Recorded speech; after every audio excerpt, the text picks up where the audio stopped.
Coca Cola tractor robot, magical watermelon robot. Ganesh का तरबूज का खेत था। इस साल उसे अच्छी खासी तरबूज की फसल आई थी। गणेश खुशी से तरबूज अपने ट्रैक्टर में डालकर बाजार बेचने ही जा रहा था कि तभी कुछ गुंडे गणेश को रोकते हैं और उसे पैसे मांगने लगते हैं। तभी गणेश कहता है, अरे भाई, किस बात के पैसे? आज तक मैंने तो यहाँ कभी किसी को रोड टैक्स लेते हुए नहीं देखा, तो फिर आज मैं तुम्हें पैसे क्यों दूं?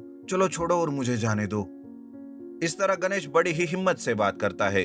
तभी बाजू में बैठा गब्बर, जो गुंडों का मुखिया था, वो उठकर गणेश के पास आता है और कहता है, अरे आज तक तुझे पैसे देना नहीं पड़ा क्योंकि आज तक तेरा पाला गब्बर से जो नहीं पड़ा था।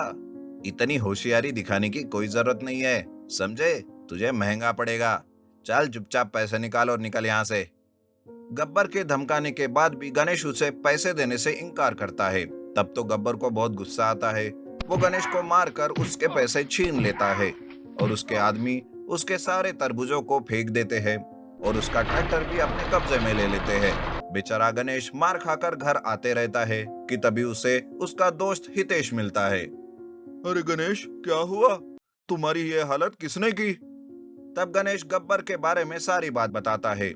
इस पर हितेश कहता है, हाँ रे, आजकल उस गब्बर ने सभी को परेशान कर रखा है। पुलिस भी उसी के गुलाम बने हुए है। पर मैं भी कुछ कम नहीं। मैं उसे सबक सिखाने के लिए कोका कोला रोबोट बना रहा हूँ। क्या कहा? Coca Cola robot? हाँ, और आज वो मेरा रोबोट तैयार भी हो जाएगा, फिर देखना कमाल। इस तरह रोबोट रेडी होते ही हितेश उसे लेकर गब्बर के पास जाता है। तब गब्बर ऐसे ही गाड़ियां रोककर उनसे जबरदस्ती पैसे लेते रहता है। तब वो कोका कोला रोबोट गब्बर को रोकता है। वो उसे और उसके गुंडों को खूब पीटता है। सारे लोग मारो मारो इस तरह चिल्लाते हैं। तब तक गणेश भी वहां आता है। तब गब्बर और उसके गुंडे दुम दबाकर वहां से भाग जाते हैं। अरे वाह हितेश, तुम्हारे कोका कोला रोबोट ने तो सच में गुंडों को धूल चटा दी। इस तरह सभी हितेश का धन्यवाद करके वहां से चले जाते हैं। लेकिन मुसीबत टल गई इस ख्याल से हितेश और गणेश भी खुश होकर अपने अपने काम पर चले जाते हैं। लेकिन गब्बर के मन में तो बदले की भावना रहती है। वो सोचता है, अरे उस मामूली कोका कोला रोबोट से मैं डरने वाला नहीं हूँ। उस दिन मेरे पास कोई चारा नहीं था, लेकिन अब मैं अपनी जादू दिखाता हूँ सारे गांव वालों को। दरअसल गब्बर का दोस्त एक तांत्रिक था। वो एक बुरी आत्मा को बुलाकर उसे एक जेसीबी में डाल देता है, जिससे वो जेसीबी एक मॉन्स्टर जेसीबी में बदल जाता है। वो मॉन्स्टर जेसीबी गांव में घूमकर सब जगह पर तबाही करने लगता है। कोका कोला रोबोट भी उस मॉन्स्टर जेसीबी से हार मान लेता है। जेसीबी मॉन्स्टर हितेश और गणेश का पीछा करता है। तब वो दोनों भागते हुए गणेश के तरबूज के खेत में चले जाते हैं। तभी उन्हें वहां एक साधु मिलता है। अरे अरे बच्चों, क्यों ऐसे डर के मारे भाग रहे हो? क्या कोई भूत पीछे पड़ा है क्या तुम्हारे? तब गणेश साधु बाबा को जेसीबी मॉन्स्टर के बारे में सब बताता है। साधु बाबा अपनी जादू से एक तरबूज पर जादू करते हैं। वो तरबूज विशाल बनकर तरबूज रोबोट में बदल जाता है। तब तक वहां मॉन्स्टर जेसीबी आता है और उन दोनों के बीच लड़ाई शुरू हो जाती है और उस लड़ाई में जेसीबी मॉन्स्टर मारा जाता है। इस तरह से एक बुरी ताकत का अंत हो जाता है। जादुई सोने का जेसीबी रोबोट। एक दाढ़ी मूछ वाला आदमी जंगल में बेहोश पड़ा हुआ था। वहां से गुजर रही एक साध्वी की नजर उस पर जाती है। उस साध्वी का उस जंगल में एक बहुत ही बड़ा सा मठ था। वो फौरन अपने सेवकों को बुलाकर उसे अपने मठ में ले जाती है। वहां उस आदमी की सेवा करते हुए उसे एक झटका मिलता है। बेटा, ये एक मठ है। 3 दिनों से तुम बेहोश थे। मठ में उस आदमी की अच्छे से सेवा की जाती है। उचित समय पर उसे दवा मिलने के कारण उसे होश आ जाता है। वो आदमी कहता है, कहाँ हूँ मैं? ये कौन सी जगह है? तुम कौन हो और तुम्हारी ये हालत किसने की? मेरा नाम किशोर है। मैं एक इनकम टैक्स ऑफिसर हूँ और एक चोर भी।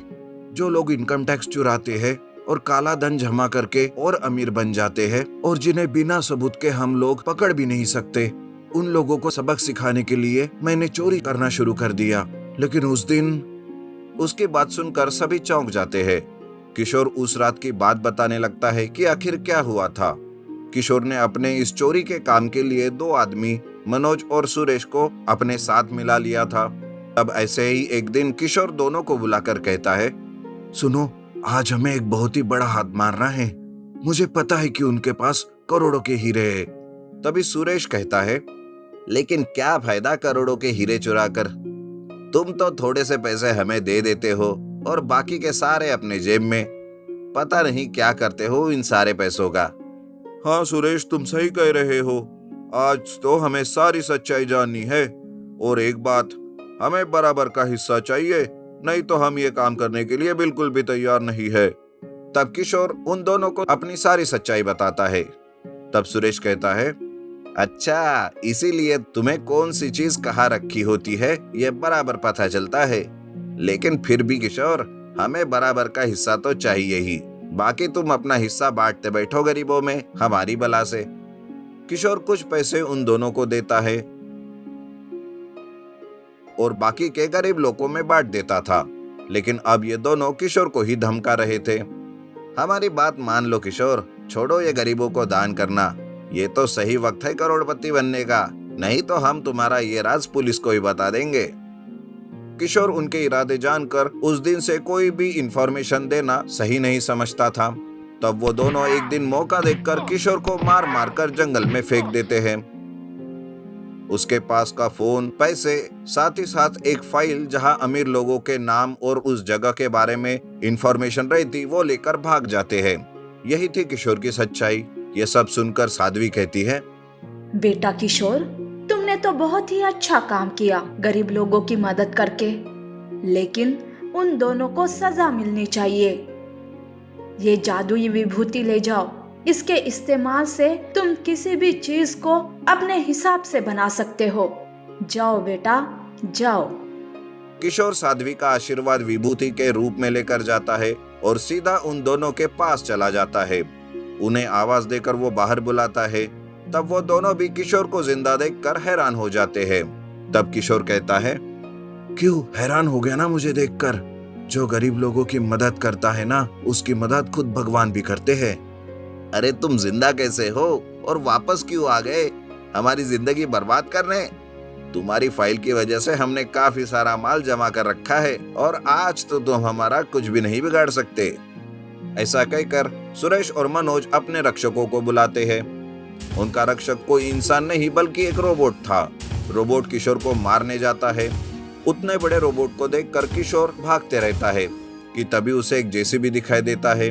वो सोचता है, साध्वी जी ने मुझे एक विभूति दी है जिसका उपयोग मैं कभी भी कहीं भी कर सकता हूँ। इस रोबोट से लड़ने के लिए यही सही वक्त है जादुई विभूति को इस्तेमाल करने का। ऐसा सोचकर किशोर जादुई विभूति उस जेसीबी पर डालता है। तब जेसीबी एक सुनहरे जेसीबी रोबोट में बदल जाता है।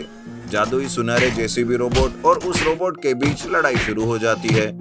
जादुई जेसीबी रोबोट कुछ ऐसी जादुई शक्तियां आजमाता है कि वो रोबोट ढेर हो जाता है।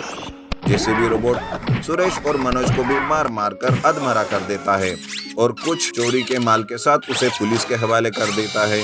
अब किशोर उस सोने के जेसीबी के मदद से ही अपने चोरी के काम करने लगा और गरीब लोगों की भी वो मदद करने लगता है।